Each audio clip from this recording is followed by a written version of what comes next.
Yeah, I think the eyesight system has helped us all be better drivers.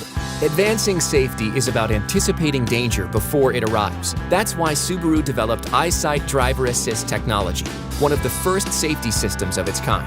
It can watch the road and help protect you if the unpredictable happens.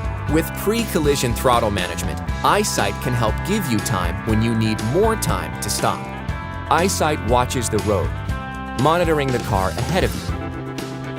If the car begins accelerating and then slows abruptly, pre-collision throttle management can immediately reduce power to the engine. This helps give you more time to respond and apply the brakes. I was very skeptical at the beginning, but I've seen firsthand that there are clear benefits to having the technology. So why Eyesight?